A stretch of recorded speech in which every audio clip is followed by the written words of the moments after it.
उत्तराखंड के हल्द्वानी में करीब 50,000 लोगों के आशियाने पर बुलडोजर चलने का खतरा है। आरोप है कि हल्द्वानी में 4,400 परिवार रेलवे की जमीन पर अतिक्रमण करके रहते हैं। हाईकोर्ट रेलवे को 7 दिन में अतिक्रमण हटाने का आदेश पहले ही दे चुका है। अब सुप्रीम कोर्ट को तय करना है कि 8 तारीख को क्या होगा। आज इस केस में सुप्रीम कोर्ट में अहम सुनवाई होनी है। ये पूरा मामला सुप्रीम कोर्ट गया। हाईकोर्ट के फैसले के आधार पर ही वहां से कुछ बस्तियों को जो रोड पर है उन्हें हटाने का काम भी शुरू हुआ, लेकिन आशियाने बचाने की लड़ाई में लोग सुप्रीम कोर्ट तक पहुंचे हैं। अब सुप्रीम कोर्ट में आज अहम सुनवाई होनी है।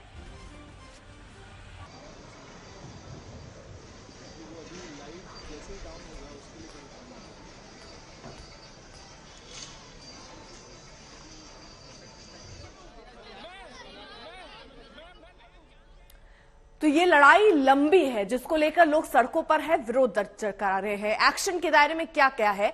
4,400 घर जो हैं उन पर खतरा मंडरा रहा है और सीधे तौर पर 50,000 नागरिक इससे प्रभावित होंगे। यहां इस एरिया में 20 मस्जिद है, 2 मंदिर है, लेकिन यहां नाराजगी लोगों की इस बात को लेकर है कि जब ये अवैध निर्माण हो रहा था तब क्या पुलिस या प्रशासन या रेलवे के अधिकारी सो रहे थे? 2013 में अवैध खनन का मामला कोर्ट में चल रहा है। ये हम टाइमलाइन भी आपको बता रहे हैं। हाईकोर्ट ने इलाका खाली करने को कहा है। यह आदेश यानी ये जो कार्रवाई है वो हाईकोर्ट के आदेश के बाद हो रही है। स्थानीय लोग इसके विरोध में सड़कों पर उतरकर प्रदर्शन कर रहे हैं। एससी ने सभी पक्षों की दलील सुनने को कहा है। 20 दिसंबर को हाईकोर्ट का अतिक्रमण हटाने का निर्देश आया था, उसके बाद ये पूरा मामला सुप्रीम कोर्ट में गया। आज एक महत्वपूर्ण और अहम सुनवाई जो है वो सुप्रीम कोर्ट में होनी है। अमित भारद्वाज हमारे साथ हमारे सहयोगी और अपडेट के साथ जुड़ चुके हैं। अमित, नजर रहेगी आज सुप्रीम कोर्ट की उस सुनवाई पर जिसमें यह फैसला होगा कि ये सारे परिवारों का क्या होगा, क्योंकि हाईकोर्ट में ऐसी कोई बात नहीं लिखी कि इनको हटाने के बाद इनके पुनर्वास के लिए क्या प्रबंध होने चाहिए। क्या इन बिंदुओं पर भी चर्चा होगी सुप्रीम कोर्ट में? देखिए अर्पिता, आज सुप्रीम कोर्ट में अहम दिन है। हल्द्वानी के बनभूलपुरा में रहने वाले इन लोगों के लिए 11 पिटिशनर्स सुप्रीम कोर्ट पहुंचे हैं और निश्चित रूप से उनकी प्रायोरिटी आज ये होगी कि किसी भी तरह से जो अतिक्रमण हटाने का ऑर्डर है उत्तराखंड के हाईकोर्ट का, उस पर स्टे लग जाए, क्योंकि एक दिन में बहुत ज्यादा बहस या आर्गुमेंट्स होना पॉसिबल नहीं होगा।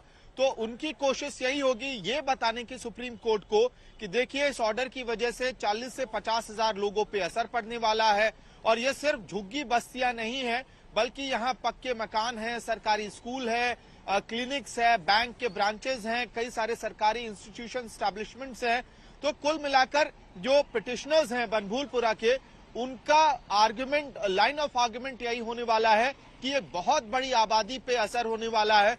इससे पहले देश में इस तरह की कोई बड़ी कार्रवाई हुई नहीं है अतिक्रमण हटाने की, तो फिलहाल इस ऑर्डर पे स्टे लगाया जाए और उसके बाद उनकी दलीलों को आगे की हियरिंग में सुना जाए। कहीं ना कहीं जो लॉयर्स होंगे बनभूलपुरा की तरफ से वो इस आर्गुमेंट को करने वाले हैं।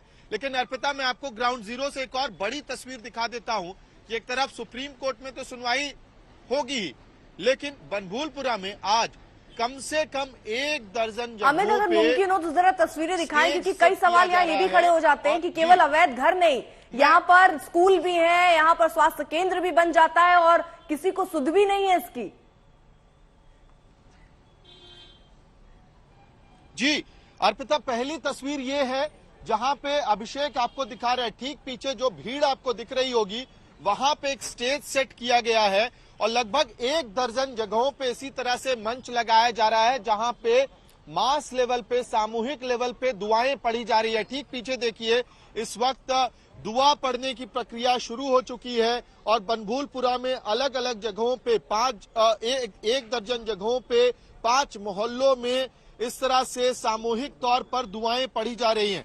इसके साथ साथ पब्लिक अनाउंसमेंट भी किया जा रहा है कि जो यहाँ की बड़ी मस्जिद है वहां पे महिलाएं इकट्ठा होकर एक साथ सामूहिक तौर पर दुआएं पढ़ सकती हैं। तो कहीं ना कहीं जो मुस्लिम समुदाय के लोग हैं और बनभूलपुरा के स्थानीय निवासी हैं वो इस वक्त सुप्रीम कोर्ट से तो उम्मीद कर ही रहे हैं, उसके साथ साथ जो भगवान हैं, अल्लाह हैं, उनसे भी दुआएं पढ़ रहे हैं। ये एक्सक्लूसिव विजुअल्स आप आज तक पे देख रही है जहां पे आपको दिख रहा है कि किस तरह से इस वक्त दुआएं पढ़ी जा रही हैं।